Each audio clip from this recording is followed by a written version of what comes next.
Whoops. Okay. Silence befalls the room.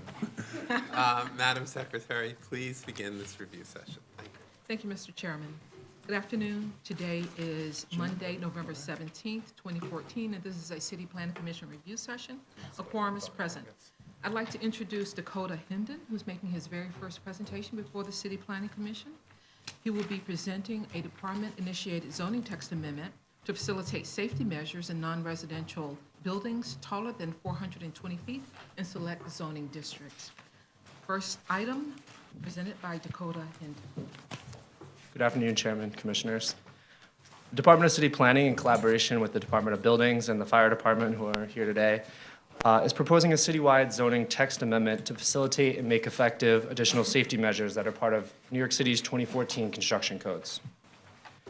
The safety measures are intended to enhance public safety in new high-rise, non-residential buildings by providing additional exiting capacity for building occupants during emergency situations that require full building evacuation. These safety recommendations resulted from an extensive study by the National Institute of Standards and Technology of the World Trade Center disaster. The report recommended several changes to be incorporated into model building codes, including decreasing the time it takes to evacuate an entire building, increasing the ability of first responders to access building occupants, and to provide greater redundancy in escape routes to ensure that if one route becomes unavailable, there is always another one. These changes were adopted into the New York City Building Code as part of Local Law 141 of 2013, aka the 2014 New York City Construction Codes. The law stipulates, however, that these safety provisions will only become effective once a text amendment is approved to exempt the space occupied by these features from counting towards zoning floor area. The proposed text amendment consists of an amendment to Section 1210, the definitions of the New York City zoning resolution, to exempt floor space that is occupied by these additional safety measures from counting towards zoning floor area. These safety measures are required for all new non-residential buildings that are greater than 420 feet in height, or mixed-use buildings that contain non-residential space above a height of 420 feet. Mixed-use buildings that are predominantly residential and fully residential buildings are not affected by this text amendment, nor the additional safety requirements. This amendment will affect a small amount of buildings. An examination of DOB records shows that from 1997 to 2014, only 29 non-residential buildings over 420 feet tall were constructed, which is equivalent to less than 2 buildings per year. As a comparison, 73 residential buildings were constructed in the same time period that were above a height of 420 feet. Buildings of this size are typically found in zoning districts without set height limits that allow a floor area ratio of 10 or greater. These districts can be found in Midtown and downtown Manhattan, downtown Brooklyn, and portions of Long Island City. Briefly summarized, Building Code Section 403.5.2 is a new provision requiring one of the following options be incorporated into the design of all new non-residential buildings greater than 420 feet in height. One option is to construct all passenger elevators in the building as occupant self-evacuation type. These type of elevators are specifically designed to be occupied during emergencies. They include special safety features that permit the use of the elevator during a fire, including emergency standby power, fire-rated electrical connections, emergency communications, and special lobby dimensions to accommodate floor occupants, including wheelchairs. Your second option is increase the required width of all emergency exit stairways by 25% above what is otherwise required, and include a number of occupant self-evacuation elevators with standby power capable of running a select number of them based on an egress analysis. And your third option is to construct one additional fire exit stairway. So if you required 2 stairways, the new safety requirements would make you provide 3. The above requirements listed here resulted from mediation that included all stakeholders in both the egress and elevator technical committees and are based on those from the International Construction Codes. In order to determine the effect of this proposal, the department worked closely with DOB to study different building types and sizes. Depending on the design options selected from the building code requirements, the reconfiguration of total net floor area could result in slightly bulkier buildings or slightly taller buildings. To understand the net effect of this change, the department studied building types most likely to be affected by the proposed amendment. Of the 29 non-residential buildings built in the past 15 years, 18 are office buildings, 10 are hotels, and 1 is a hospital. Therefore, office and hotels are the primary type of high-rise development affected by this action and were the focus of our analysis. This diagram indicates the typical fire safety exit stairways found in high-rise office and hotel developments. It illustrates the amount of floor space taken up by the additional fire safety exit stair. In the case of an office which has 14 foot, typically floor to floor, the additional stairway results in 184 square feet per floor. In a hotel, because of the lower floor to ceiling, it only results in 141 square feet per floor. And the 25% additional width requirement results in 52 and 43 square feet, respectively, per stairway. Buildings with small footprints have a tight building core, and usually a small number of elevators are adequate to serve the building occupants. Because of the limited amount of square feet per floor, the designers of such buildings typically try to maximize the efficiency of the floor plate. The provision of all self-evacuation elevators occupies the least amount of usable floor area, as it doesn't require any additional actual floor space to be occupied and has no effect as far as overall height. This is the most likely option for small footprint buildings. The fact that fewer elevators are provided in these buildings, construction costs associated with adding OEEs or occupant self-evacuation elevators is also less. There is no floor area exemption, as I mentioned, however, if the maximum floor space option was selected, which is the additional stairway, you would still result in less than 3/4 of an additional story. By contrast, high-rise buildings with medium and large floor plates need significantly more elevators to efficiently transport the building occupants. Therefore, the added cost for all OEEs, occupant evacuation elevators, is greatly multiplied, and the provision of backup power for all the elevators is more expensive as well. Therefore, overall, the development sites with larger floor plates allow the project designer a greater amount of design flexibility, but they're more likely to choose option 2 or 3 because they have the efficiency in their floor plates. That being said, the resulting additional height is still, in the worst-case scenario, less than a story. And the larger floor plate buildings, typical mostly of offices, will most likely choose the additional stair requirement because of the large efficiency of this floor plate size. However, the resulting exempted square footage, because of the larger floor plate size, actually results in well under half of an additional story. In conclusion, the principal effects of the proposed text amendment would be the effectuation of improved safety requirements in new high-rise non-residential buildings. These requirements have been adopted by the International Building Code as well as several major cities across the country and resulted from lessons learned in our very own city. Any questions? Thank you, Dakota. For your first time out, that was pretty good. Thanks. Questions to Dakota? Mr. Knuckles. Thank you. In the environmental report, it says at the bottom of the first page, as stipulated in Local Law 141 of 2013, the new safety provisions will become effective after the approval of the subject zoning text amendment. The expected bill year for the project is 2025. What does that mean? We look at 10 years out in the environmental review. If it is here, our environmental review person is here. But it's to look that far in the future. Okay.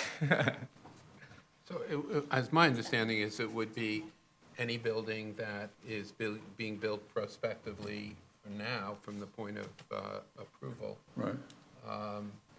going outward, but we only really look in our environmental reviews for 10 years generally. 10 years So generally. Oh. It would not, it's not like a sunset. We're not sunset, if that's the concern, I think. Yeah, I just didn't, when you said build year, I didn't. And in the environmental review, we looked at 10 years out, what would the effect be without the action, with the action, in order to determine what the overall effects are. So using the information from the past 15 years, we looked at what would happen in the next 10 years. We anticipated roughly 2 buildings per year would get built, and then looked at those impacts overall. Okay, thank you. Any other questions? Ms. DeLuz. Hi, welcome. Thanks. I'm just wondering if you could talk a little bit about why residential buildings aren't included in the recommendation. I'm sure that came up. So the building code generally treats residential and commercial buildings differently. This is actually the second stairwells text amendment that the commission has seen. In 2008, there was a residential stairwells, which increased all residential stairwells for buildings over 125 feet by 8 inches. So that sort of, in a way, was taken care of. And then these were a result of the National Institute of Standards and Technology World Trade Center report, which is very specific to commercial buildings and the lessons learned from the disaster. I think, if I understand it, the main reason is that the density of an office building is just so much greater than a residential building, and so the stairs in a residential, current stair requirements can easily accommodate residents, whereas we've learned from experience Exactly. that. Any, Commissioner Efron. Ms. Efron? Is there an escape efficacy difference between the elevators and the additional stairs that would cause you to recommend one over the other if you had to choose between them? That is a good question. For the second option, you actually have to, which is the partial occupant evacuation elevators and increased stair width. The egress analysis actually compares it to the additional stairwell. And so how they figured out is they take one elevator per bank of elevators and make it an OEE and compare that egress time to the additional stairwell. And they have to keep adding each OEE in order to equate to the same amount of time it would take to evacuate the building with the additional stairwell. So the point of reference was the stairwell, which I believe would be the best case scenario. I can let buildings jump in if it's any different, but so you then, and that analysis doesn't take into account the additional 25% width. So you then have to add 25% additional width. The all OEE option would require all of the elevators to be run on standby power and equipped to operate during a fire. So I think those two are actually in the International Building Code, and I believe should be considered equal. The second option, which is the half and half, was a result of mediation during the code development process and is unique to New York City. So Okay, so that one is less, no, well, I think they put in the addition, so that you have to time it, your egress analysis has to be based on the additional stairwell, and then you arrive at an equal point, and then you increase the width by 25%. So I think they were, out of caution, creating that second option to be a little bit, maybe even stricter. okay, thank you. Any other questions? Okay, so this will be referred out to the relevant community boards, which I believe are basically 1 through 1 through 8 in Manhattan. 1 through 8 in Manhattan. Yep. Uh, 1 and 2 in Queens, And 1 and 2 in Brooklyn? just 2 in Brooklyn, 2 in Brooklyn. downtown. Okay. And that'll be a referral for 60 days. Thank you, Dakota. Let's now move to item number 2, page 4. Proposed authorization to facilitate a 2-family detached residential development along 6033 Huxley Avenue in the Bronx. And our presenter is Jutan Horstman. This is item number 2, page 4.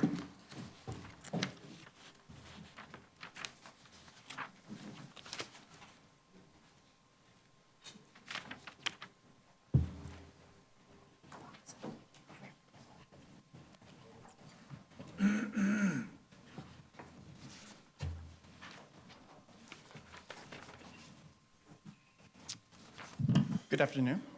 So the applicant is requesting a commission authorization to permit the construction of a 2-family residence located at 6033 Huxley Avenue in Community District 8. The development site is located in an R3A zoning district in the Riverdale neighborhood and consists predominantly of 1 and 2 family detached and semi-detached residences. Most buildings average 2 to 3 stories in height. The zoning permits mostly 1 and 2 family homes up to 0.5 FAR with provision up to 0.6 with an attic bonus. Along Broadway is an R6 zoning district with larger 5 and 6 story multifamily residential buildings. Van Cortlandt Park sits to the east side. The BX8 runs along Broadway. The R6 permits residential up to a 3.0 FAR or community facility uses up to a 4.8 FAR. The lot for the applicant is 5,250 square feet, interior lot. Construction for the proposed development began before the authorization due to an oversight at the Department of Buildings. The applicant did not self-certify prior to receiving the DOB permits to begin construction. The site currently contains the proposed development that is under construction and near completion. The proposed development will be a two-story, side-by-side, two-family residence with a partial cellar. The development will be approximately 3,445 square feet with a built FAR of 0.59 using the attic bonus. The proposed building will be a building with a height of 24 feet 6 inches. 2 off-street parking spaces are provided in garages at the rear of the property, which will be accessible by 2 curb cuts at Huxley Avenue. The zoning requires that 75% of the floor area of one dwelling unit be located directly above or below the other dwelling unit. The applicant is seeking an authorization to permit the units to be built side by side.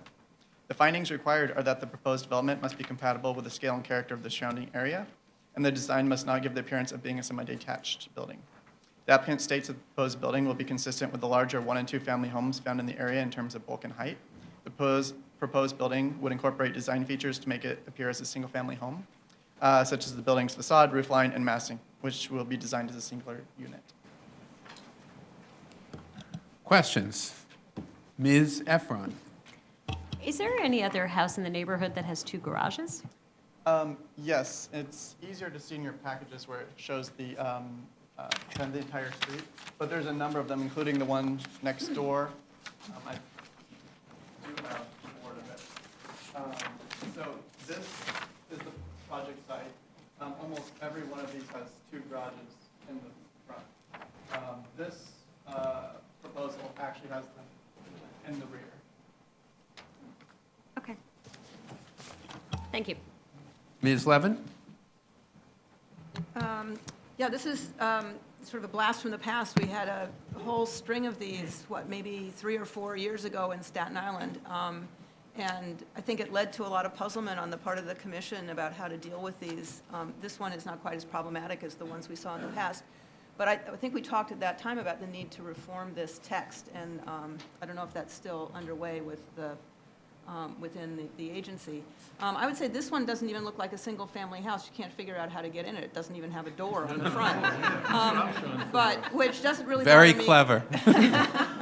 Because I've always thought this was sort of a bizarre piece of text anyway. But you, referring to the questioner that Commissioner Efron started in on, the 2 buildings to the right-hand side, the one that's pictured on that big board, and I think its neighbor to the north, both look like they have the same situation. So did they get built without this? These are much older buildings, so I think that they were. So they predate this text? Yeah, there's a number of these buildings in this neighborhood that are, I think, quite a bit larger, they're higher. I mean, they don't fit the R3A as kind of the standard would allow. So, and yeah, they do predate the text. So, but they are side-by-side conditions, just as this applicant is asking to have approved? So, yeah, I mean, so it varies. This one is actually 2 separate zoning lots. Some of them are all on one zoning lot, though. So, but just happens to be that this one is 2 zoning lots. Okay. Thank you. Ms. Efron? So by neighborhood character, we're basically approving something because the other ones don't fit what's expected from the text. Is that about right? In other words, it matches the neighborhood character, but we're not saying we condone the character? Yeah. Trick question. It's tricky Okay. to say, but. Well, and the height, it is really, Lower. height-wise, it's right in. I mean, I think that's what Ms. Levin is getting at in the sense that the neighborhood character is changing ahead of our zoning resolution, in fairness, I think is. Is the agency working on this at all, or are we? We are working on changes to SNAD requirements and related cleanups of various, shall we say, vestigial elements in the text.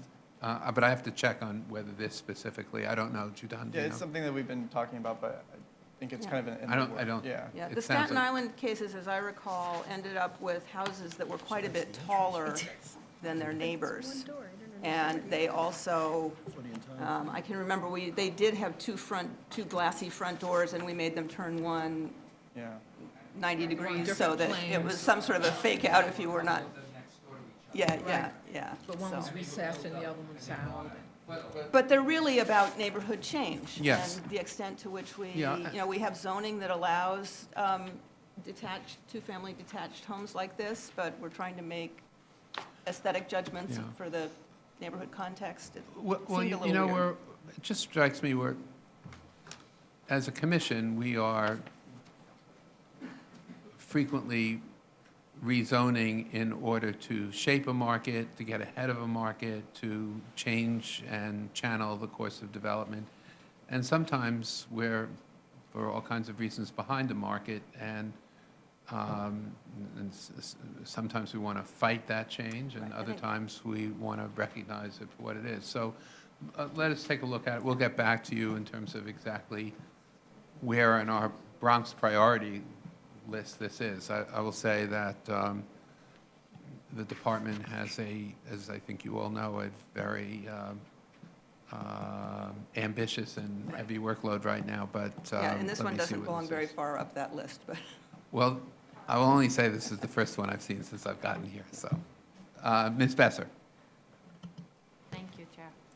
How will this affect each resident's connection to the water and sewer?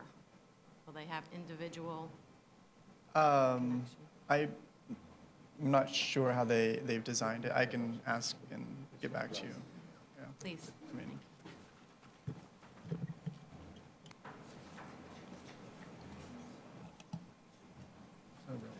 Any other questions about this? Yes, Mr. Cirillo.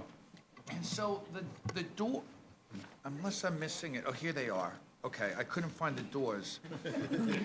So the doors are on the set back to, Yeah, so, yeah, that's the one. so this is the front of the unit here. Right. And the door is One In the door. middle of the house, right here, this overhang. On the side. on the So it's side, on the though. side, so you'd access it from the two sides, and this is the same on both sides. Unobtrusive. Okay. And just, again, for clarification, because I could read this two different ways, they are, each side is a one-family house, so it's a two-family house. It's not two and two. Correct. Okay. There's okay. two units. Okay, got it. Okay, thank you. That's the one entrance. Yeah, because sometimes we use. Okay, any other questions about this item, which will change the course of human history? I know. This will be referred out to Community Board 8 for 45 days. Thank you, Jatan. Let's now move to item number 3, page 14. Proposed zoning map and city map amendments, urban development action area project designation, disposition of city-owned property, and amendment to the urban renewal plan to facilitate mixed-use development, including affordable housing in the Melrose Commons urban renewal area of the Bronx. Now, presenter is Vanita Mather. We are on item number 3, page 14.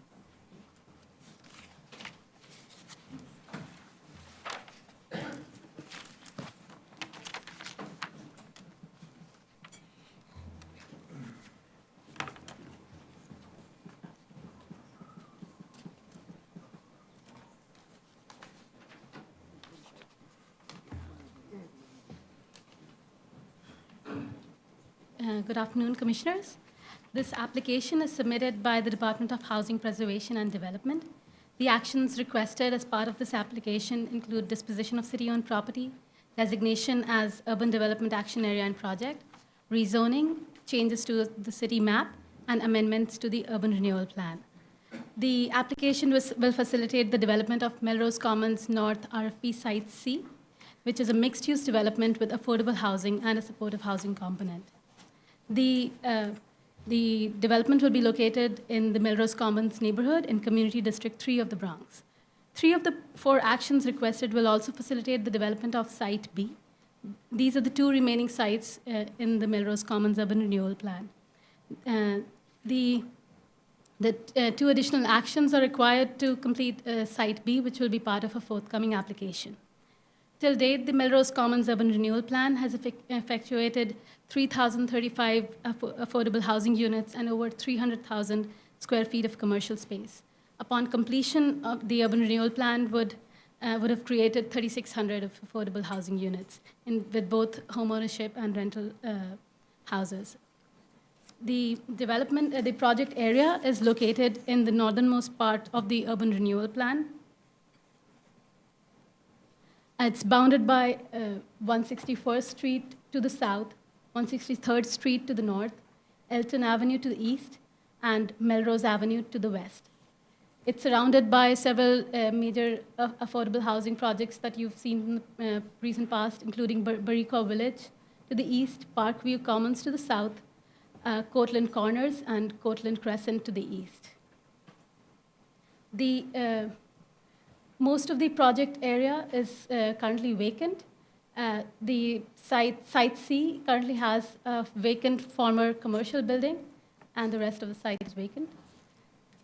Site B is also vacant, and it has 3 former commercial buildings, all one story. The project area extends to the remaining portion of the block to the north to allow for the commercial overlay, which is part of the rezoning. To the west of the rest of the block, which is part of Site C, includes a 2-story daycare, and there are 2 residential buildings, 4-story residential buildings on the northern portion of this block. These would remain as such. The Site B also has an underground railroad, unused railroad running through the site. The proposal for the remainder of this block is designated as a public open space as part of the urban renewal plan.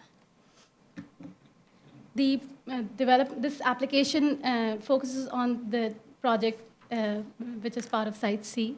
The project would have 2 buildings located adjacent to each other.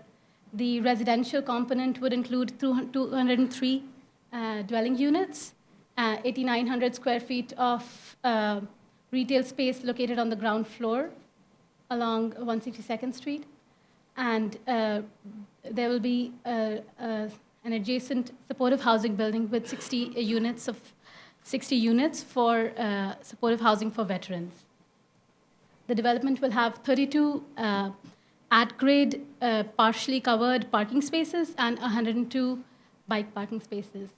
The development will have 1,600 square feet of rooftop gardens on the residential portion and a rooftop greenhouse on the supportive housing portion of the building.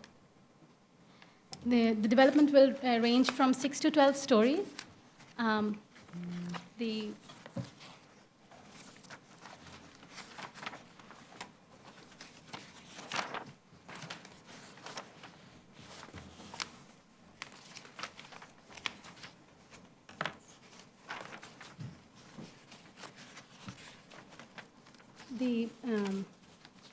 development ranges from 6 to 12 stories, with the building will be the highest on Elton Avenue at 162nd Street.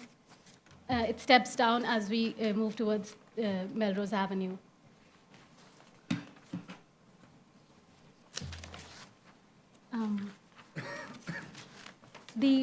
I will briefly describe the development that's proposed for Site B, which is the northern block here.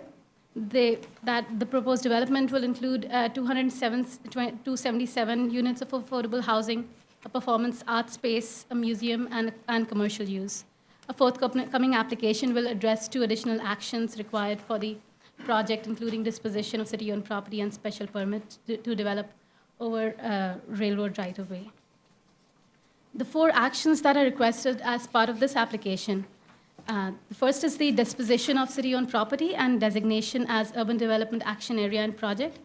This disposition and Urban Development Action Area and Project designation will cover the entirety of Site C.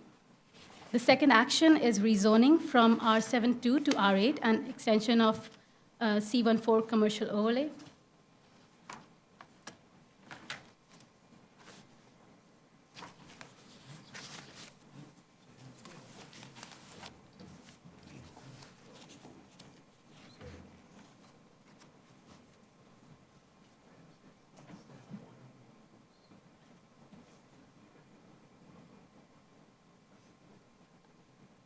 The current zoning on the site, the block to the south is R72 with a commercial overlay along 161st Street. The block to the north is entirely R72. The proposed zoning for the sites is R8 with commercial overlays covering the entirety of the site. The commercial overlay extends to Melrose Avenue on the northern block. This extension of the overlay on this portion, which is a future open space site, would allow a loading entrance to be located on 163rd Street as part of Site B. The second action is the city map change.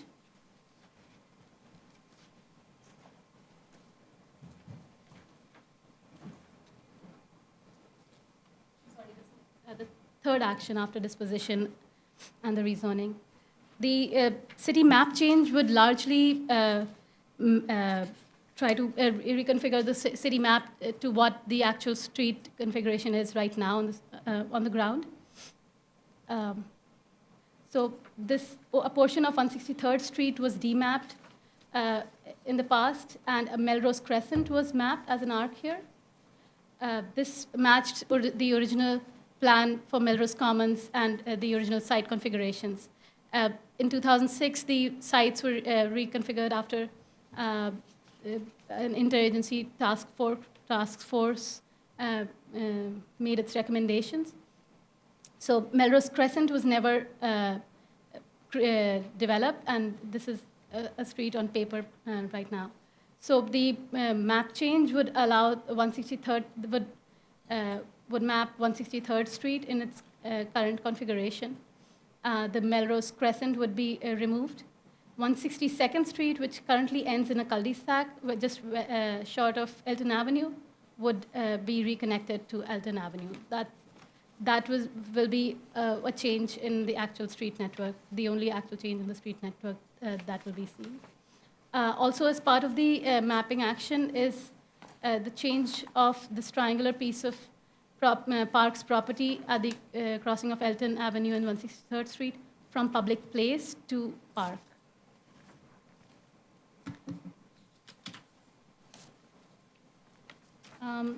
The last action as part of this application is the amendment to the Melrose Commons Urban Renewal Plan. The amendments would include consolidation and reconfiguration of the urban renewal sites, modification of the land use designations of the sites to match what is proposed. Removal of height limits on Site C and Site B. The current height limit in the plan is 85 feet. And the proposed developments go up to 12 stories.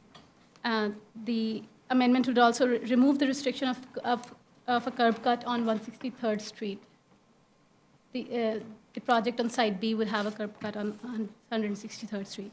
And the amendment would also update the maps to reflect the changes to the city map. Along with the ULURP actions that are before the commission, a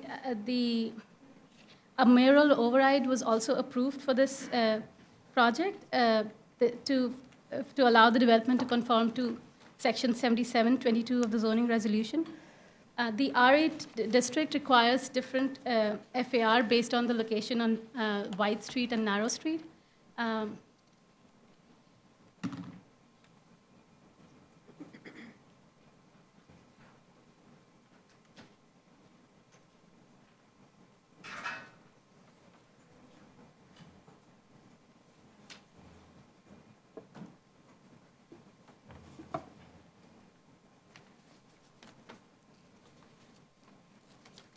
162nd Street is a narrow street, and 163rd Street is a wide street which bounds the site.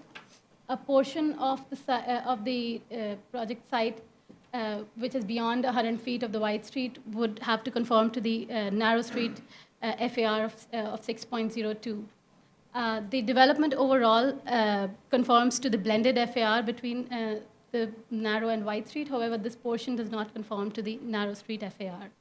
The project was designed as such so as to maximize the portion of the site which is along the straight frontage of 162nd Street. 161st, the site curves along 162nd Street, so putting more bulk on 161st Street would have added to the cost up to $1 million, and also would have reduced the number of affordable units that the developer could have added to the site. So as this concludes the actions that are required for this project, I anticipate around spring we will see the second application, which will culminate the urban renewal plan. Thank you, Benita. Questions? Ms. Efron? Well, Ms. Delauss. Oh, yes. Hi, Benita, thank you. Just a couple questions, and some of which you may know and others will learn about through the process, I'm sure. Was the change in height something that was discussed already at the community board level to kind of get folks' reactions? Yes, the community board is comfortable with the development size. Great, that's good to hear. Yes. And then I don't know if you have information about the breakdown in the apartment mix, both for the 203-unit building and also for the supportive housing building? Yes. In terms of the unit size, there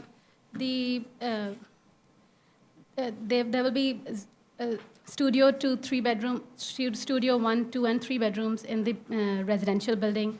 24% will be studios, 33% will be 1-bedroom, 37% will be 2-bedroom, and almost 5% will be 3 bedrooms in the residential building.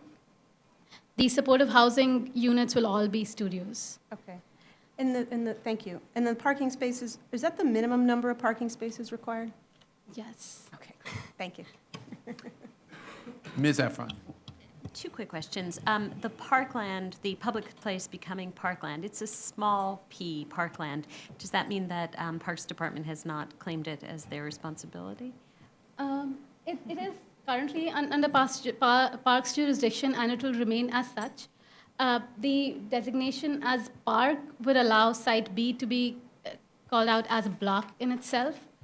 Being a block, it will have the advantage of it simplifies the zoning calculations in that it would not have to provide a rear yard along on this side. This area is already designated as open space, and also you would not have lot line windows along the western edge of the project.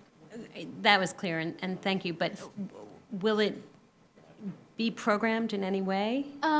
There will be programming on this portion adjacent to the park. It is a sewer easement, so there can be no development on this portion of the site. So the developer and there's a nonprofit group that will be developing a performance art space and a museum. So they plan to work on the public space here so that it works well with the park. Great. And my other question was, on 162nd Street, other than the loading dock, will there be any pedestrian access? 163rd Street is where the loading dock is. Yes, 163rd Street. Yes, this triangle portion of the street, one of the developers, Vedco, has proposed this as a plaza under the plaza program. They have put in a proposal for a plaza with DOT, so that will improve the pedestrian access in that area. Thank you. Ms. Ortiz. Hi, good morning. Morning. In the material, there was some mention of the ground floor retail space, about 30,000 square feet, 29,135 square feet, that's expected to be occupied by a fresh supermarket.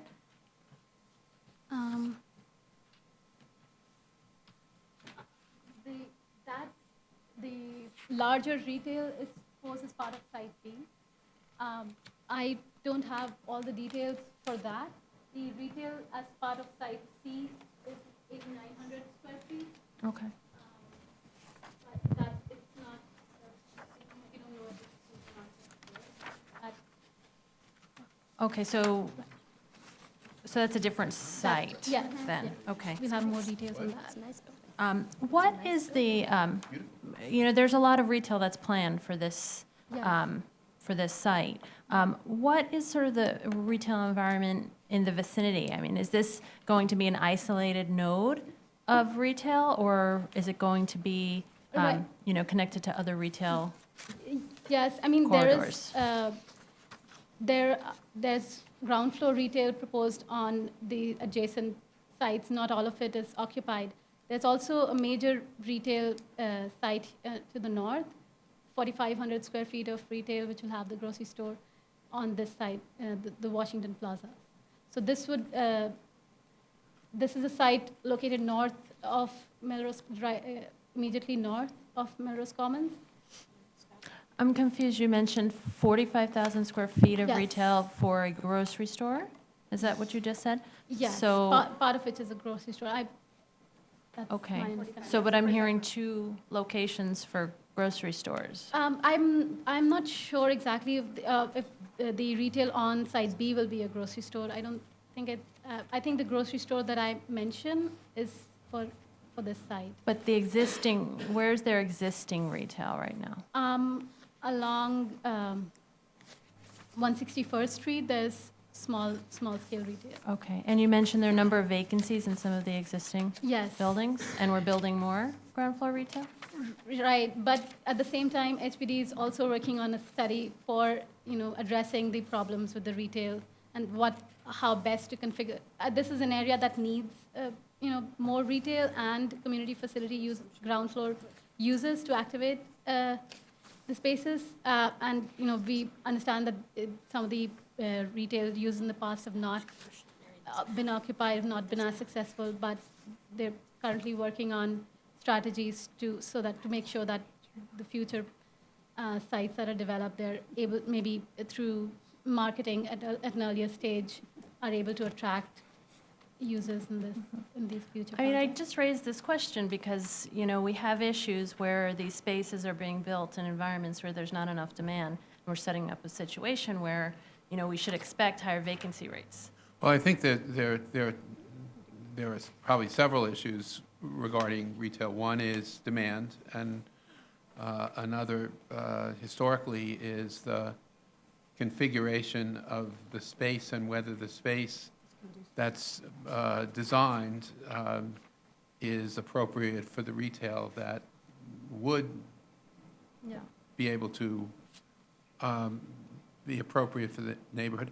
And then the third issue, and this is an ongoing issue with subsidized projects generally, is who's subsidizing what? The tradition has been that, or even perhaps the requirement, I think you know this a lot better than I do, but that the retail is for sometimes being expected to help cross-subsidize the residential, which requires rents that can't be sustained. And I think all of those are issues, but we will get back to you on which of those issues are particularly relevant in the Melrose Commons area.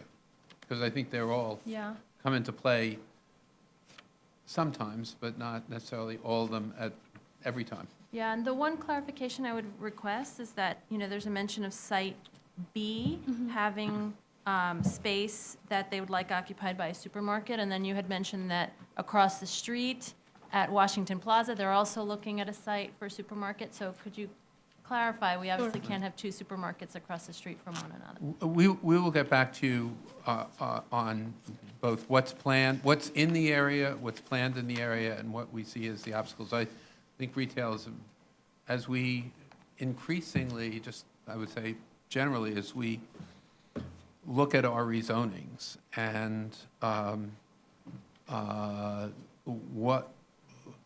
the expectation in areas for increased density. One of the benefits to the larger community of increased density is better and more retail. And if we can't get the formulas right in terms of rents, configuration of space, what the needs are in very specific neighborhoods, we're not going to be able to deliver as much as we should in these new communities or growing communities. So, yes, we will get back. Those are all Thank you. very important questions for us. Mr. Knuckles. Thank you. Among the sponsors of the project is the Bridge Yes.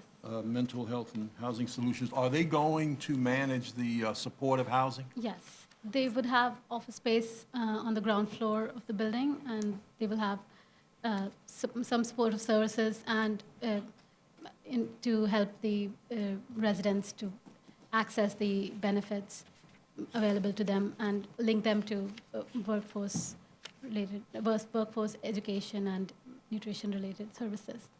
Okay, thank you. Mr. Marin.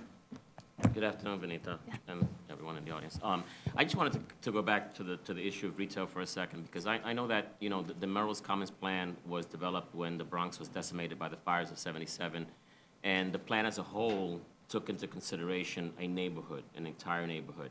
And so what I actually agree with Commissioner Ortiz in that, you know, you have the proposed Washington Plaza site happening.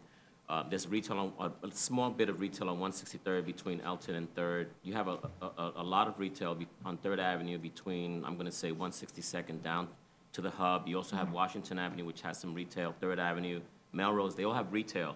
And I'm wondering if in the changes throughout the years, I know the plan has been changed, so different building sizes, different types of buildings are projected throughout the years have changed as the community has grown. Has anyone taken into consideration the original plan and the location of retail and the planning of the existing retail today? And the other reason why I'm concerned about the retail is because, you know, we have these beautiful spaces being designed and developed for neighborhood retail, and what we see is a proliferation of 99-cent stores. And it really doesn't bring the unification of the community and the commercial in that you don't know what's what anymore. There's signs on windows, they're not uniform, it's very sloppy. So I happen to agree that the retail here needs to be studied, specifically since I know that the retail between Melrose and Park on 161st is predominantly empty. Yes, right. And this actually, their HPD is conducting a study right now for addressing the retail issues, including what are the design issue and marketing issues and the I'm just, whole gamut. I understand that. I'm just suggesting that Yeah. in this study, Right. I think that the overall community needs to be looked at and not just these major corridors, because they play into what kind of retail is going to go into these sites. Yeah. And what happens when you have new buildings like this a lot of the times is that the rents requested are much higher than the existing rents in the community. So you will see some shifting of some retail from 3rd Avenue to 161st Street just by nature because it's new and it's cleaner and there's new technology in the building. Again, I think that a study of the entire neighborhood needs to happen, specifically since you have Boricua College over here in Boricua Village, Right. which hugs the northeast corner of the plan. Sure. Any other questions? I think the questions both Commissioners Marin and Commissioner Ortiz raised about retail are really important, and particularly for this project, obviously, but more generally, how we work with both HPD and the Department of Small Business Services to assure high-quality retail and appropriate retail in these neighborhoods as they grow. I mean, I just think it's one of the major benefits we offer to these communities when they grow is that the increased demand should get better retail, and to the extent we can control it or channel it, we should be able to do that. So we will get back to you specifically on Melrose. Do we know if I guess it is small business services. You know, they had a program where they would work with, I want to call it, it's the work bank for the city. I forget what it's called. but they would work to find the One right stop, the one stops, the one stops, exactly. yeah. Would find the right retail, would try to get the employment from the community. Do you know if that's happening here? Vetco actually I think it's conducting, I'm not sure of the exact status of a retail study, just came to my mind, to trying to assess the gaps and look at this particular area from that perspective. So I can look to see where they are and what they found are the gaps here.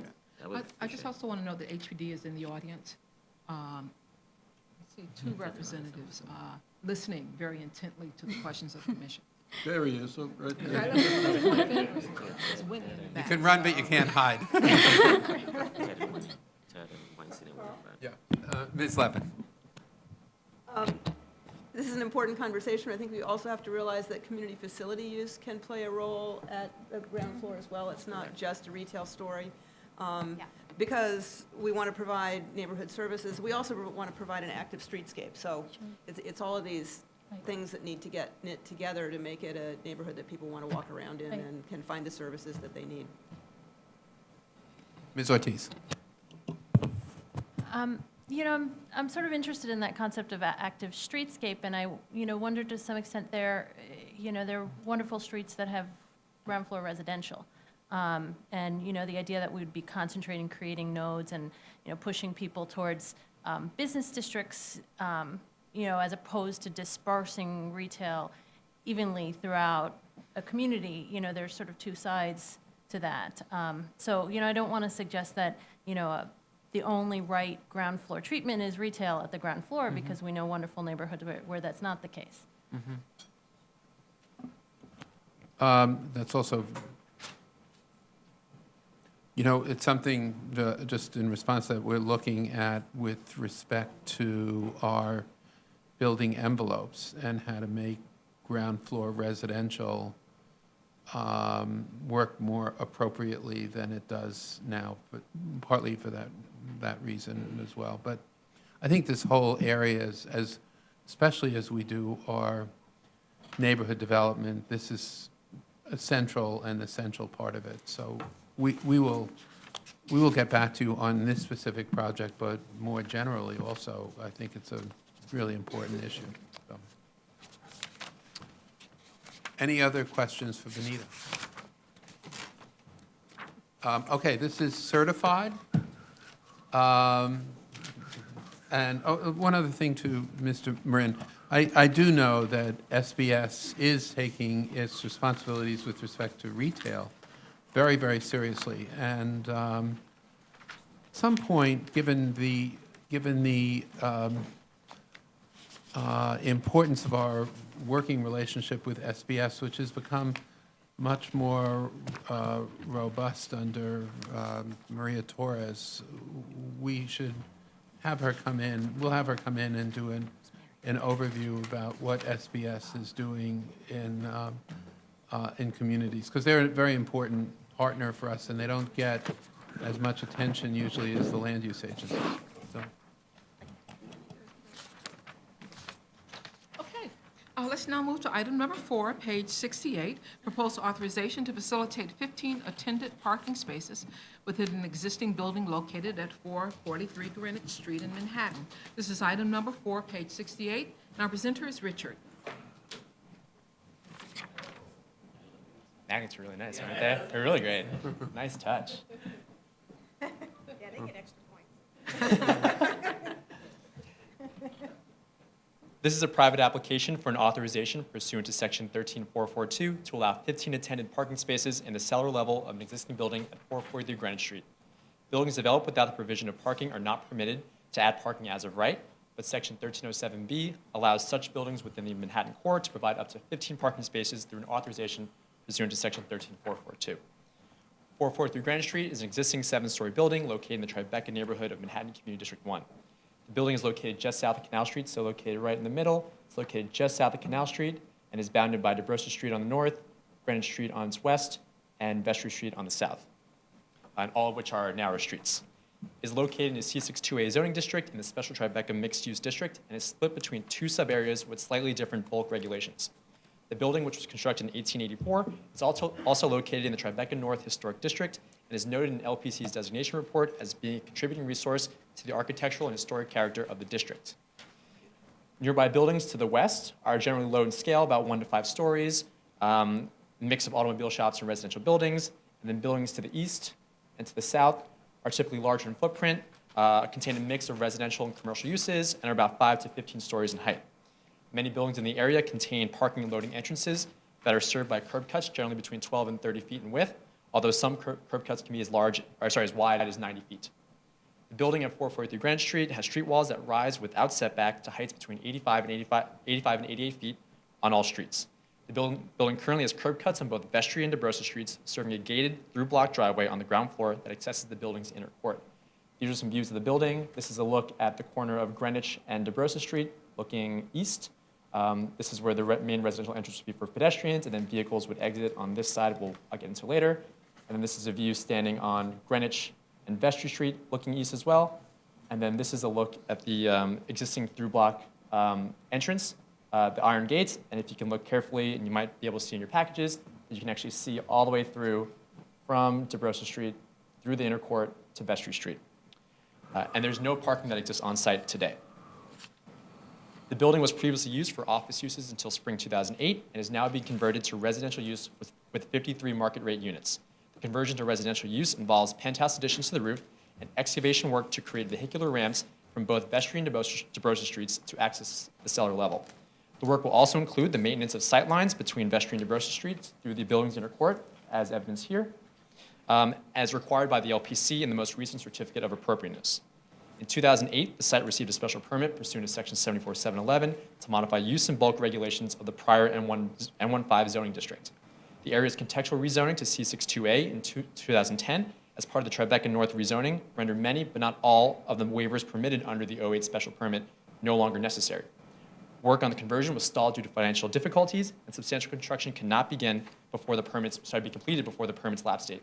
The special permit was renewed in November 2013 after the zoning calculations and plans were revised to show compliance with the new C62A zoning.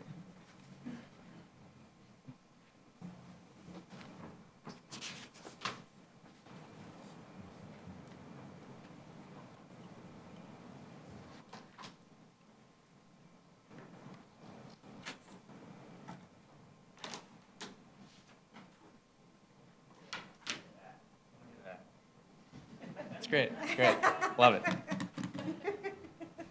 As part of the building's conversion to residential use, the applicant proposes to locate 15 attendant parking spaces in the cellar level of the building to be used exclusively by residents.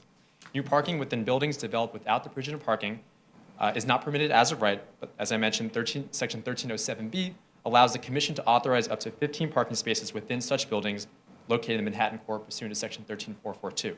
As such, the applicant requests an authorization pursuant to Section 13442 to allow 15 attended residential parking spaces in the cellar level of the existing building at 443 Greenwich Street. The total size of the facility is proposed to be approximately 5,669 square feet, 2,752 of which will be used for parking and maneuvering, and the rest for ramps and access. The entrance to the facility will be located on Vestry Street, where a 12-foot curb cut already exists. So this is a look at the ground floor of the site. This is Greenwich Street, DeBrosa Street, and Vestry Street, and then here's an existing 12-foot curb cut on Vestry Street where the access into the facility is proposed. And this is where the existing inner courtyard is. As noted previously, the applicant will excavate to create the ramps leading to and from the cellar level, will maintain the existing iron gates, and create a glass walkway around the inner court to preserve existing sightlines between Vestry and DeBrosa Streets. Drivers traveling east along Vestry Street would activate the garage's swinging door using an RFID key, where the gate will take approximately 10 seconds to swing inward. So you would travel east along Vestry Street. As you approach the gate, you'll activate the gate, it'll swing inward, and then you'll start moving down the ramp. This is then a section of that facility. Here's Vestry Street, here's DeBrosa Street. So once you open this up, it'll swing inward. You'll drive about 50 feet down to a security rolling gate.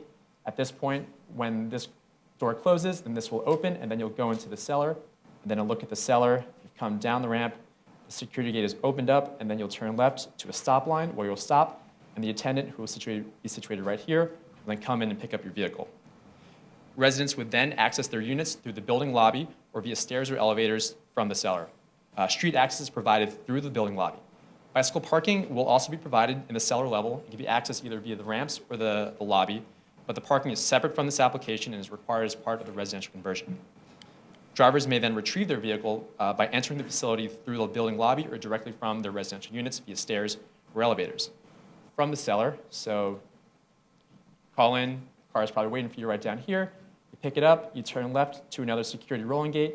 When this rolls up, you'll then pass it, so you pass this. Once that rolls up and you enter, this gate will then start swinging inward. And then once you've reached DeBrosa Street, there will be a stop sign and a speed bump per the pedestrian safety requirements of Section 1326, and a warning signal will be activated to alert pedestrians when a vehicle is exiting. Vehicles will then exit onto DeBrosa Street via existing 12-foot curb cut, turn left, and go on your way. In addition to meeting the findings listed in Section 13442, the applicant must also meet the conditions of Section 1320, except for the provisions for enclosure and screening. The location size of both existing curb cuts will remain the same, and no reservoir spaces are required for facilities with 25 or fewer parking spaces. A further amendment to the certificate of appropriateness is being sought to reflect the stop sign and speed bump that is required within the exit ramp. That's it. Thanks. Thank you, Richard. All of us could be parking lot attendants after, I think so. after that treatise. Questions for Richard? Ms. Young. Could you point out where, you said something about blasted walkway, where is the blasted, where is that going? Right. So currently today, the existing access cuts through the inner court right here, so you can just drive straight through.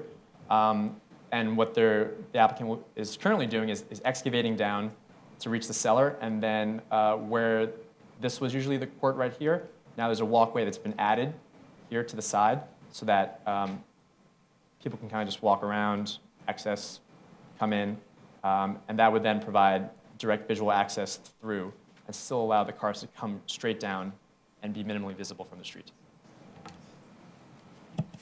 Any other questions? Ms. Delos. Richard, this is just a point of curiosity. It's certainly not something that's relevant for our consideration, but this is a pretty costly endeavor.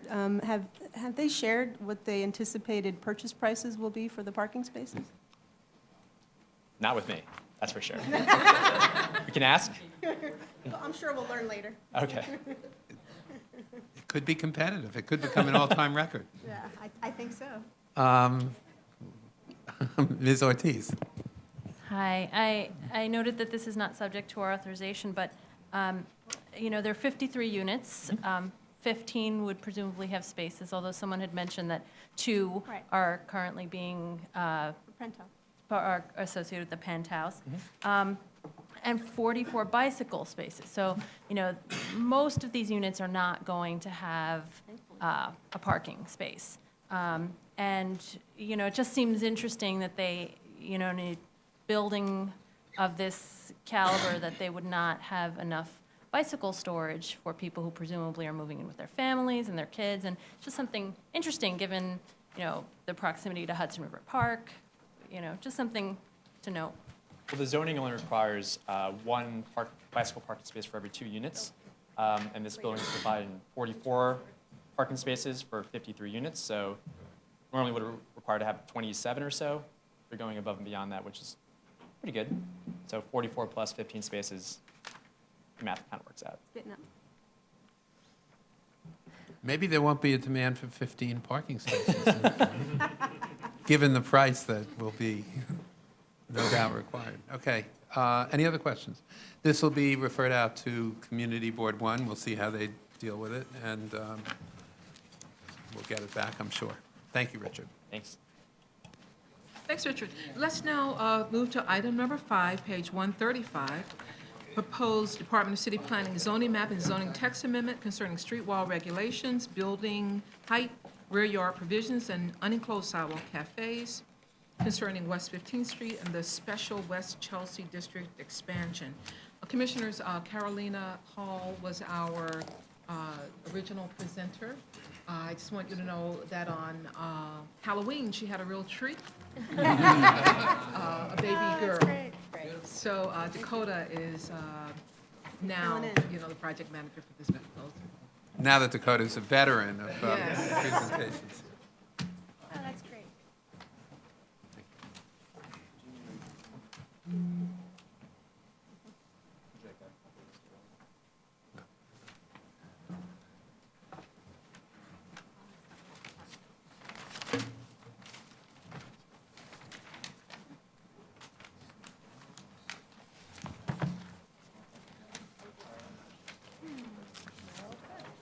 Oh, yeah.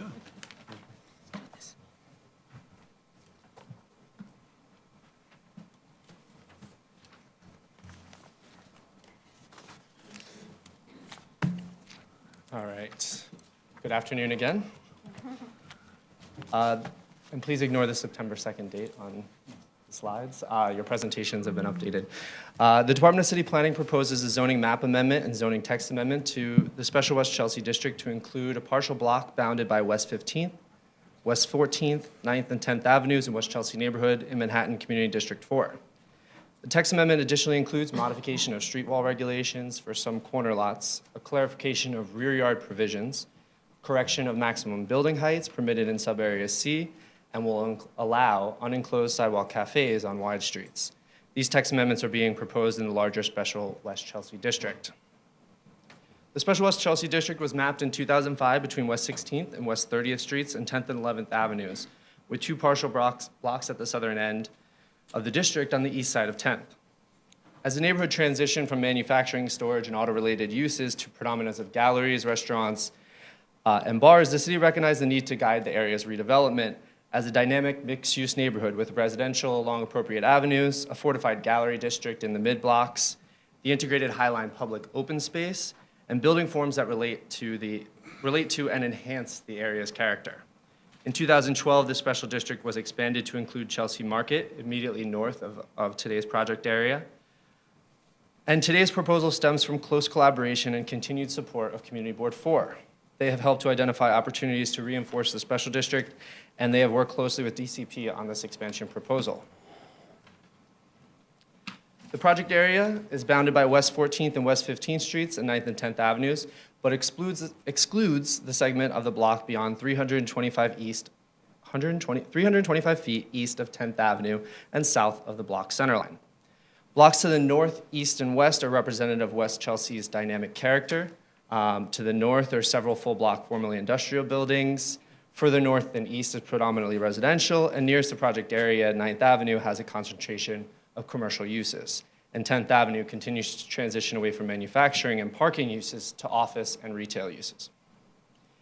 The M15 zoning district is mapped over the project area as well as a large part of the surrounding area.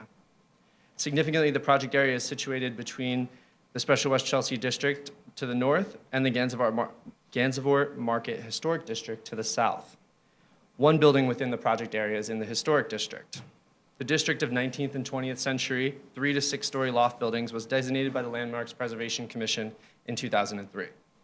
With the Historic District to its south and the carefully crafted special district regulations to the north, the project area is in an M15 district with no height maximum and is susceptible to development that is incompatible with adjacent blocks.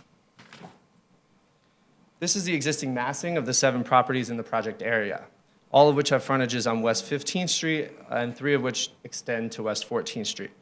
The entire project area is in the M15 zoning district, which permits 5 FAR. Site 1 spans 2 tax lots. It consists of 3 one-story warehouses used as lumber and construction material sales. This is the main soft site within the project area. The remaining buildings along 15th Street include a 5-story loft building, a 10,000 square foot lot where an approximately 110,000 square foot hotel is being constructed, a 6-story loft building that is currently being enlarged. Image 5 shows a vacant single-story former bar. Number 6, the historically designated Highline Stages. And image 7 is Milk Studios, which is home to several media and creative industry firms. There is also a single-story retail building located beneath the Highline. The actions necessary to facilitate this project are a zoning map amendment and text amendment to Appendices A and B of Article 9, Chapter 8, the Special District Regulations. This mapping amendment will not be part of a sub-area, and the zoning district designation will remain M15. Under current regulations outside the Special West Chelsea District, M15 allows 5 FAR for commercial and manufacturing uses, or 6.5 for some community facility uses, with a base height maximum of 85 feet or 6 stories and no maximum height. Height is governed by the sky exposure plan. This massing demonstrates what is currently permitted, and the image also includes the 110,000 square foot hotel that's currently under construction, and this conversion of the 6-story parking garage to a 135-foot office building. In the Special West Chelsea District, M15 does not change density controls. FARs remain the same, and the bulk regulations differ in that base heights are between 50 and 95 feet, and building heights are capped at 135 feet. Setbacks are 15 feet on narrow streets and 10 feet on wide streets. The inclusion of the project area in the Special West Chelsea District does not involve changes to existing permitted density or prohibit any currently permitted uses. However, museum and non-commercial art galleries will be allowed without limitation. There are existing M15 districts in the Special West Chelsea District. This proposal expands the special district to include a segment of this M15. However, it does not seek any sub-area. There are existing,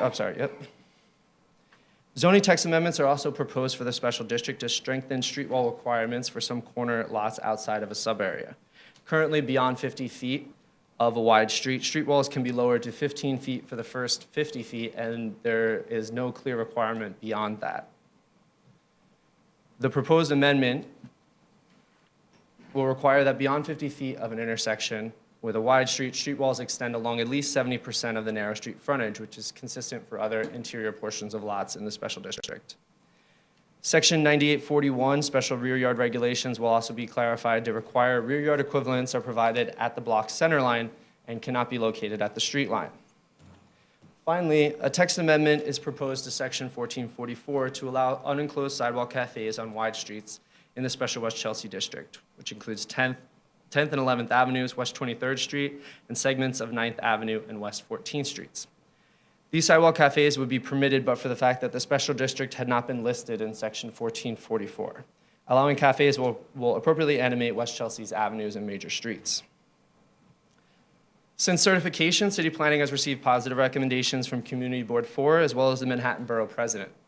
As I mentioned earlier, this proposal is a result of close collaboration with Community Board 4, and they have provided unanimous support for the application with one condition, and that condition is that 9th Avenue in front of Chelsea Market be removed from where unenclosed sidewalk cafes are permitted. Additionally, we have been approached by a property owner regarding the rear yard equivalent clarifications. Our amendment seeks to clarify that for through lots in West Chelsea, rear yard equivalents will be required to be provided at the mid-block. So we see this as a clarification because rear yard equivalents would basically not be allowed based on street wall requirements that require street walls to be placed at the street line. This property owner is seeking to enlarge an existing building that already provides the rear yard equivalent at the street line, and they would like to be exempted from this clarification. We expect that they will testify in favor of this on Wednesday. That's it. Okay. Questions? Mr. Cirillo? Cody, thank you. Just a clarification, just at the end, with the conditions regarding the unenclosed cafes, you referenced in front of Chelsea Market which I'm assuming between 15th and 16th? Yes. But I thought I read it, and I'm not finding it quickly enough. Was the community board's recommendation just 15th to 16th or 14th to 16th? It was the entire section of 9th Avenue. Okay. But the portion below this little piece would be out of scope for us to make the change because they're currently permitted now. Okay. So yeah. this little piece, they had recommended that the entire So portion the be removed. between 14th and 15th, even though the recommendation was to go to 14th, we can't deal with that because it's out of scope. Exactly. Okay, got it. Okay, thank you. Any other questions? No, I'm not demanding it. But, Following up I would on just that- say some of us on this commission know this area intimately, so. Well, yes, no, I find myself very sympathetic to the community board's request with respect to Ninth Avenue. That is an incredibly congested area. So we're probably too early in the process for staff to have a recommendation on that one. Is there any additional message you'd like to give us about our consideration of that request? Eric, I don't know if you have. It's something we've discussed internally, we've discussed with the community board when we've met with them. You know, I would expect that they will, they are here today. I expect they'd be here on Wednesday to provide additional information to the commission. We don't yet have a final recommendation. You know, our initial thoughts are that the primary areas, it's certainly, there's no question that it's a very busy sidewalk. There's one cafe that is currently operating directly in front of Chelsea Market today. The community board has been fairly clear in their communication to us that they don't have concerns with that specific cafe's operation. And we don't see a lot of likelihood for immediate new cafes to be present on that block. The remainder of the Chelsea Market frontage on 9th Avenue is occupied by a rather substantial entrance into the Chelsea Market facility itself, a retail store, Anthropology, and then a restaurant on the 16th Street corner with 9th Avenue, which is really very much an inward-facing restaurant. So we don't see a lot of opportunity for new sidewalk cafe use on that particular avenue frontage. But I think we can wait to see what the community board says on Wednesday. Ms. Efron, Couldn't let me get away with it, I right? knew you would get a response I out of did you have a on this. question why 85 10th Avenue wasn't included on the enclosed sidewalk cafes. I guess there are two blocks there, 85 10th Avenue and what's probably the DEA building just north of there along 10th Avenue. I'm sorry, actually the back of it, the 11th Avenue coming down the High Line, right? Why those two were not Those included? two blocks actually are not in the special West Chelsea district. This particular text only applies to where sidewalk cafes would be permitted within the special West Chelsea district. Those two large loft buildings that are located, you're referring to these two large buildings here? Yeah, Here? the lower one is 85 10th Avenue. So that was Right. excluded from the Chelsea Market redistricting, Yeah, even though that it is- was that- originally part of Chelsea Market? That Okay. is That not, explains that's it not then. in the special West Chelsea Okay, district. thank you. And most of the surrounding blocks do allow unenclosed sidewalk cafes. When you look at the map of where they're allowed, Special West Chelsea was just a big kind of hole, whereas the surrounding area allows them. So this is just sort of putting them back in. Mr. Cirillo. So just as a follow-up, in the area in front of Chelsea Market where there is, I believe, and I think you said this too, there is an existing unenclosed cafe that operates in that restaurant just to the north, I guess it's to the north of the entrance of Chelsea Market, Correct, but yes. before Budokan, Yes, somewhere in exactly. there. Will our action now make that illegal?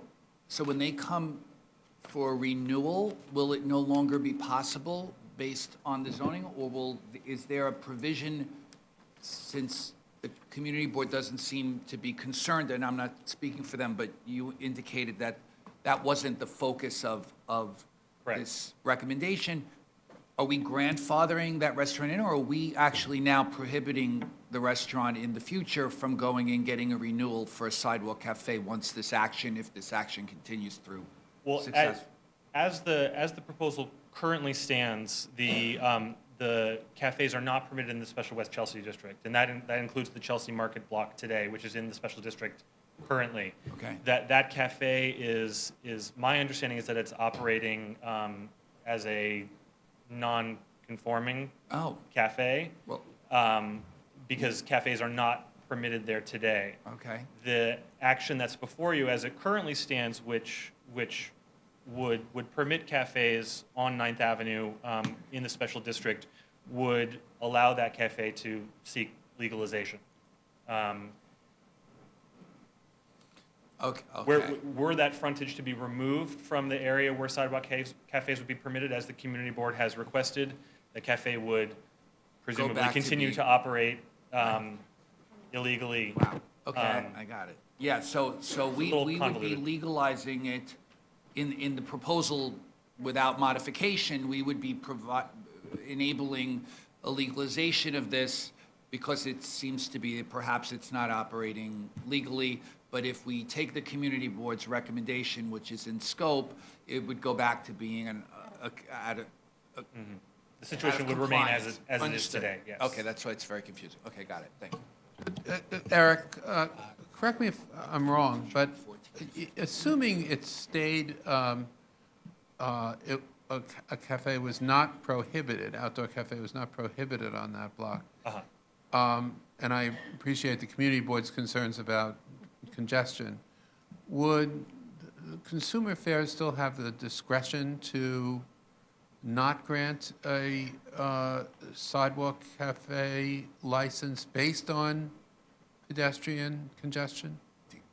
My understanding is that all of the criteria that DCA uses to determine if a cafe is appropriate for a specific location would apply here in consideration of this cafe. And that includes sidewalk congestion? I turn to my cafe expert here. And DOT and Consumer Affairs, upon recommendation, if they determine that the sidewalk, even though that zoning would permit it, if they felt that it was not Based on appropriate. street conditions? Correct. One thing Dakota raises is, the Chelsea Market block was included in the Special West Chelsea District just in 2012.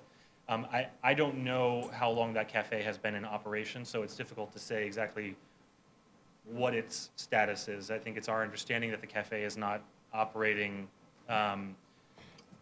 perhaps with a DCA license today, but I don't know that, with any certainty. So that's something that we can find out before Wednesday for you. Okay, any other questions for Dakota, or for Eric? Public hearing on Wednesday. Thank you. Let's now go to our second pre-hearing application. It's proposed notice of intent to acquire office space for NYPD offices at 25 Elm Place in Brooklyn. And our presenter is Alex. This is item number 6, page 156, Brooklyn pre-hearing application.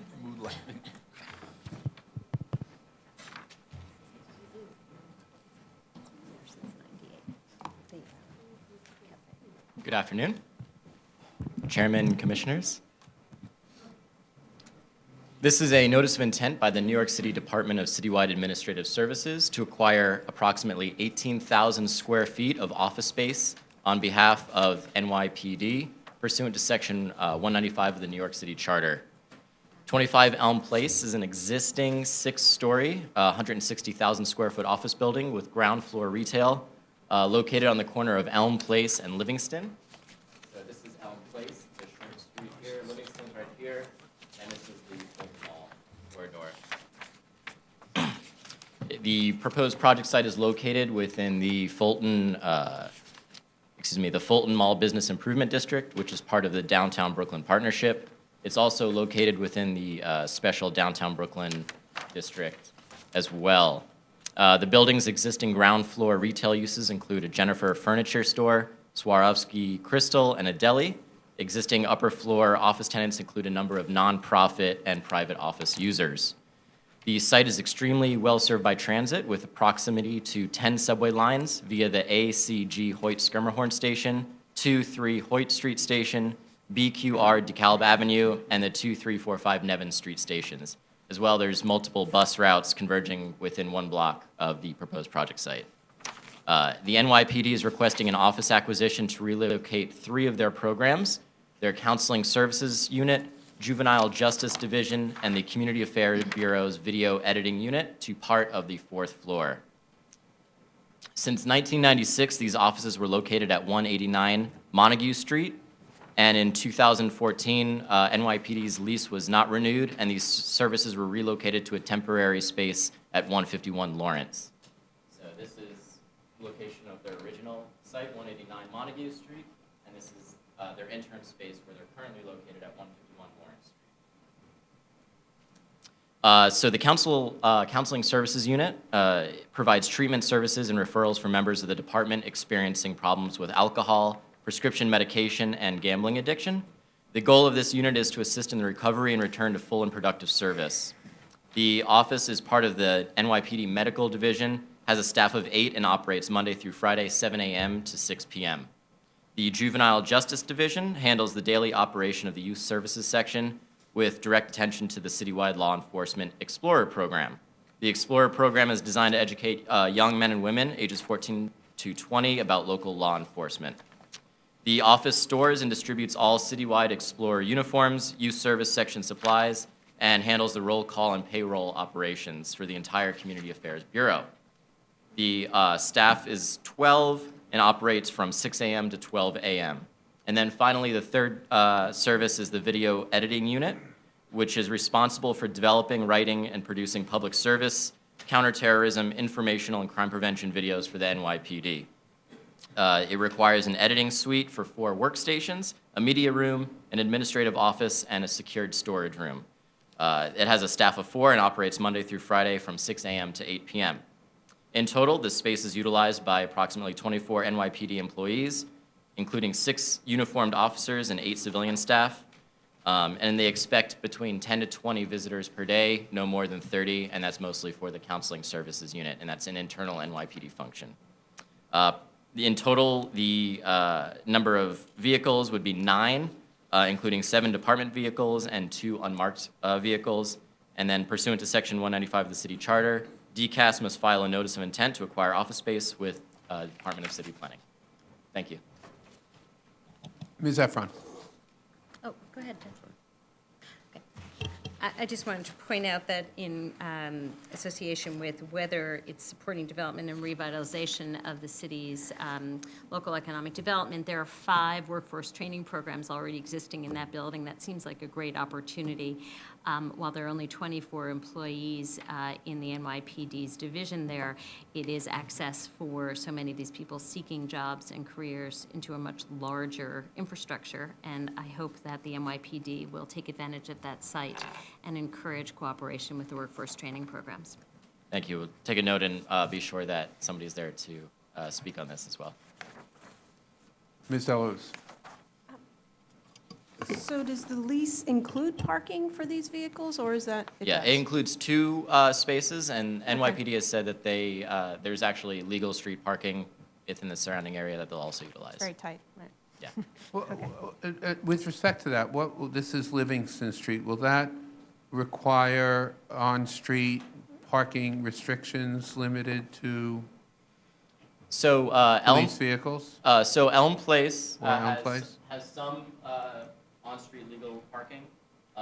Livingston. Which is for general parking now, and that will General become... public So will that now become restricted to police There will parking? be no restricted on-street parking for NYPD vehicles only.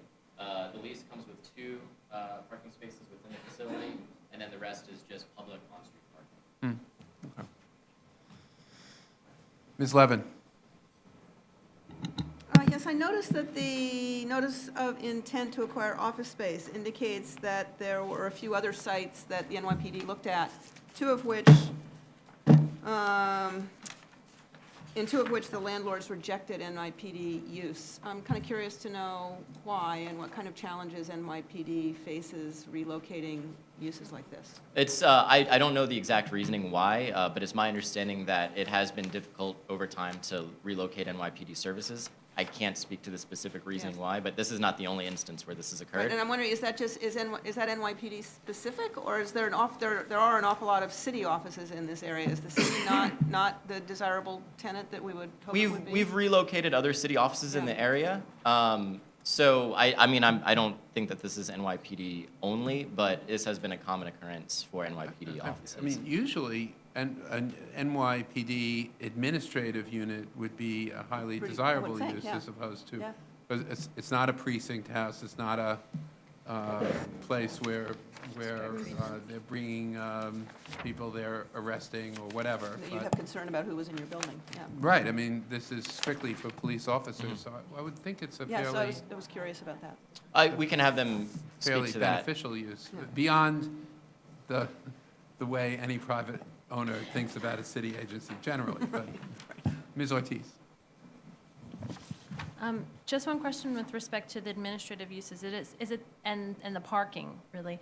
Is it expected then that most of the employees will be arriving via mass transit? That's one of the requirements of the statement of needs, as well as one of the reasons to locate within the central business district. So I'm assuming that that's one of the main methods for employees, and also the people coming from counseling services would come to the facility. Thank you. Okay, public hearing Wednesday. Thanks, Alex. Thank you. Let's now move to item number 7, page 166, proposed City Planning Commission certification that no special permit is required to facilitate a new nursing home at 841 Eldert Lane in Brooklyn. This is item number 7, page 166. Now, presenter is Corin.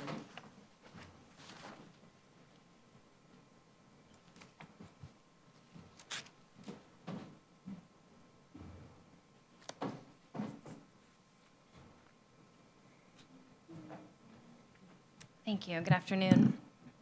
The Brooklyn Queens Nursing Home is seeking a certification pursuant to Section 22-42 of the zoning resolution that no special permit is needed to facilitate the development of an approximately 93,000 square foot new nursing home at 841 Eldert Lane in Community District 5 of Brooklyn. The proposed project area and development site is a vacant corner lot on the northeast corner of Eldert Lane and Linden Boulevard in Brooklyn. It's an approximately 43,000 square foot vacant lot in an R6 zoning district. In April 2009, under ULURP number M090312, the City Planning Commission approved the modification of a restrictive declaration as part of a zoning map amendment to eliminate the restriction that this property be limited to hospital and hospital-related uses, including nursing home facilities, and a restriction that the parking be subject to the requirements in an applicable R4 district. The surrounding area around the project site is in Community District 5 in East New York, Brooklyn. The area to the north and east of the site is largely residential with low-density 2- and 3-family homes. Just west of the project area, across Eldert Lane, is an R6 district, and is Linden Plaza is located there, which consists of 5 17-story residential towers on a platform above a subway train yard. Just south of the project area, across Linden Boulevard, is a multiplex movie theater located in a C41 commercial district. Just to the southwest of the project area is Pink Houses, a NYCHA complex with 22 8-story buildings. On the project area's tax block, there is, just to the north of the project site, is a 10-story affordable housing development, Dumont Green. To the northeast is the current Brooklyn Queens Nursing Home. And then just to the east of the proposed project site is a 2-story multiple dwelling. Brooklyn United Methodist Church Home, a nursing home with 120 beds, is located just to the north of the project area across Dumont Avenue. The Lindenwood Medical Center, which is a medical center without any residential beds, is located to the southeast of the project area. Major thoroughfares servicing the project area include Linden Boulevard to the south and Conduit Avenue to the north and east. Brooklyn Queens Nursing Home has been in existence since 1974 and is a 140-bed residential healthcare facility currently located on this block on Lot 10. The Brooklyn Queens Nursing Home proposes to replace its current facility, which has become outdated, with a new nursing home, which will contain 160 beds. The proposed nursing home will be 6 stories and contain approximately 93,000 square feet. The proposed facility is a nursing home located within an R6 district. Pursuant to zoning resolution section 22-42, in all residential districts, the City Planning Commission shall certify that none of the conditions of this section applies to the project area's community district, which in this case is Community District 5 of Brooklyn. If the City Planning Commission finds that one or more of the conditions set forth in this section applies to this community district, a special permit pursuant to section 74-90 shall be required for this facility.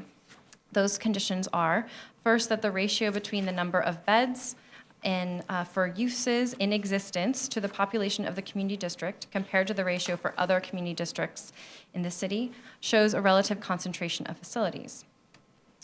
According to the applicant's discussion of these conditions, the ratio in Community District 5 is currently 4 beds per 1,000 residents, which is lower than the citywide rate of 5.5. The second condition is that a scarcity of land for general community purposes exists. Currently, 13% of land in Community District 5 is vacant. And the last condition is that the incidence of construction of facilities for the last 3 years warrants review over these facilities because they threaten to disrupt the land use balance in the community. Currently, there are 725 beds in Community District 5 with no increases in the past 3 years. There's been no new construction. This application was referred to Community Board 5 for their review, and they voted on this application to support the proposed project. Any questions for Corin?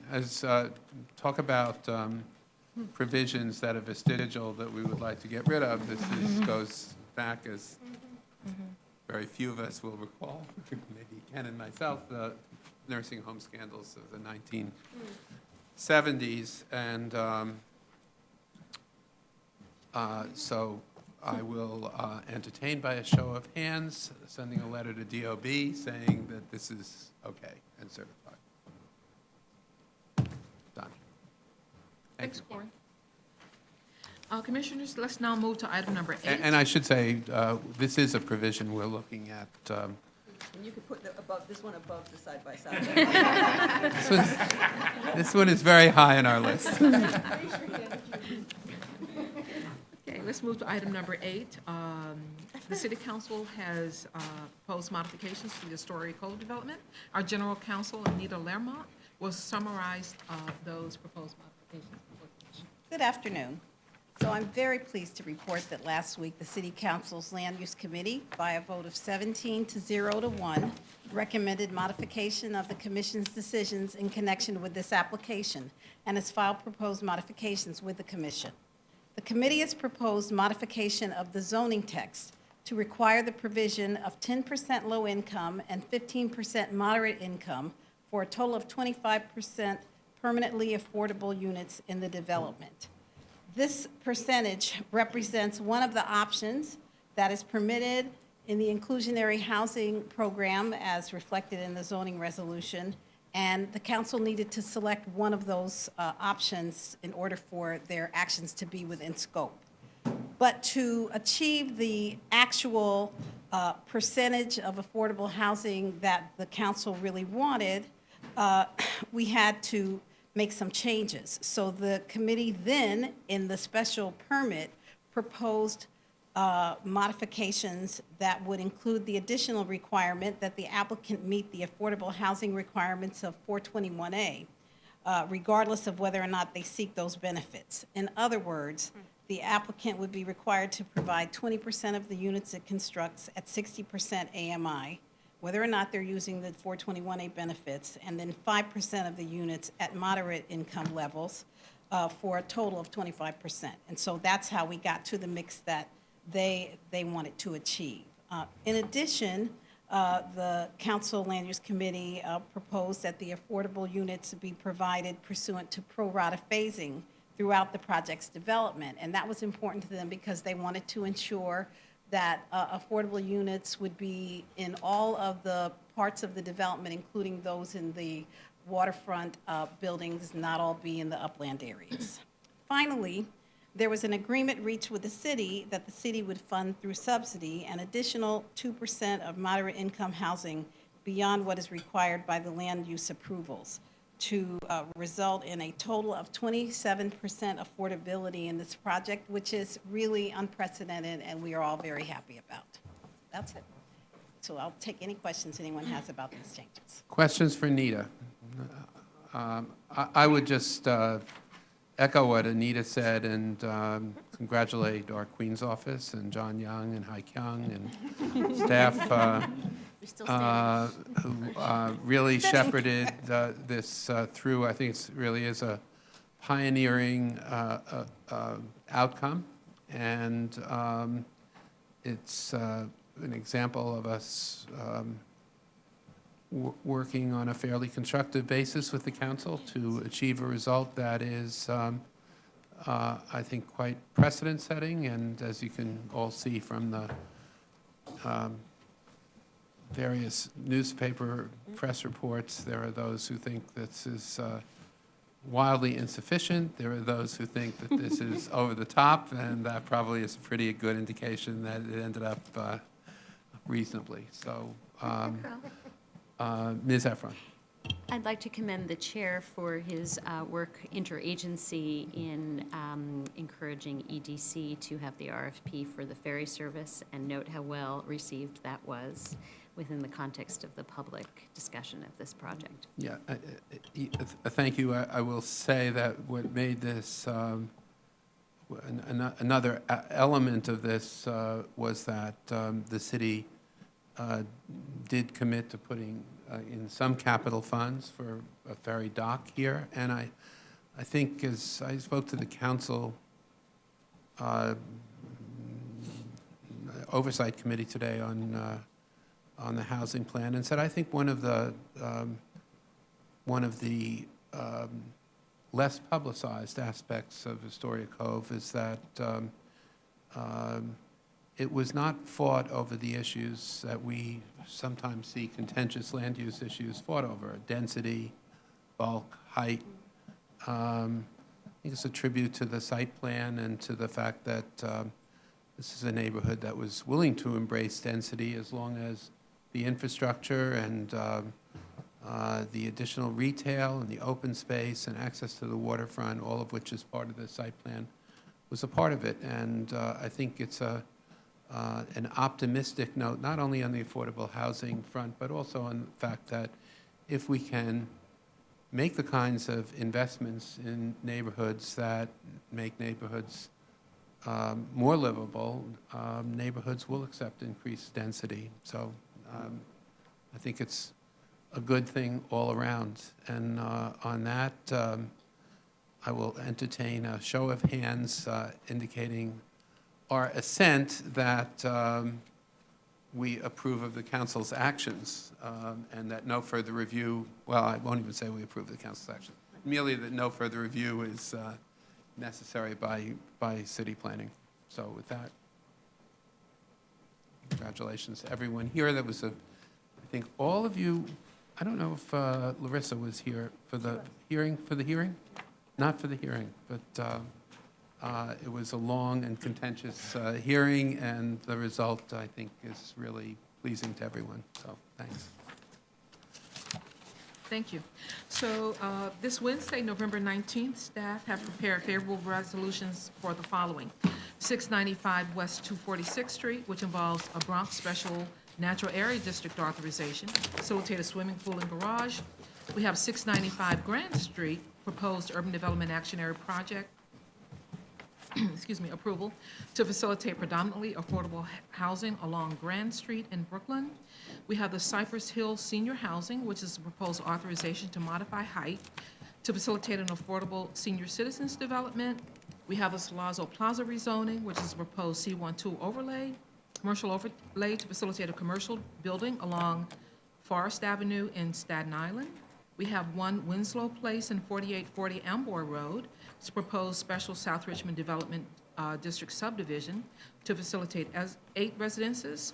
We have 178 Stafford Avenue, proposed special South Richmond Development District certification to facilitate the subdivision of existing zoning lot with the, bless you, to facilitate residential development, and we have 362 and 368 Brighton Street, which is also a proposed special South Richmond Development District subdivision to facilitate 3 residential homes. Oh, good? Okay, great. Then on December 3rd, we have the 25 Elm Place NYPD office space proposal, which was just presented earlier today. We have the Boring Bohack House. In this instance, the staff has not identified any conflicts with the zoning resolution, projected public improvements or plans for the area involved. And we have the Travis Meredith proposal, which involves acquisition of property and easements to facilitate storm water drainage in the Travis neighborhood of Staten Island.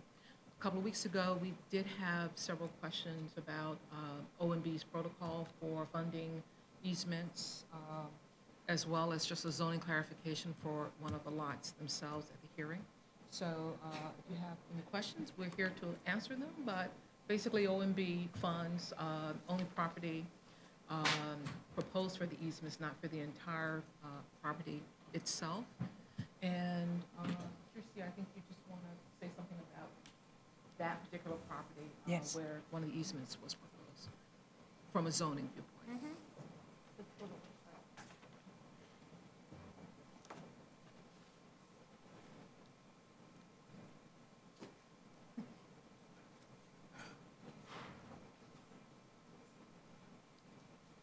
At the public hearing, one of the commissioners had a question about what is the development potential of a vacant undersized lot that fronts on Price's Lane, and how would the easement, if mapped across it and acquired, affect those development rights? After the hearing, we checked in with the DEP. We found, first I want to remind you that the owner has not objected. The owner has not appeared or written to the DEP or the CPC with any concerns, but this was a planning question coming from the commission.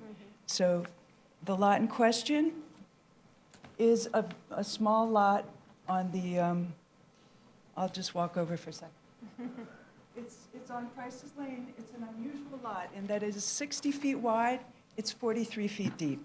So here are the main reasons why it has limited development potential. The lot is only 43 feet deep. It's in an R32 district. Typical lots are 100 feet deep. Secondly, it is an undersized lot. Typical lots for single-family residential development are 3,800 square feet. This lot is 2,580 square feet.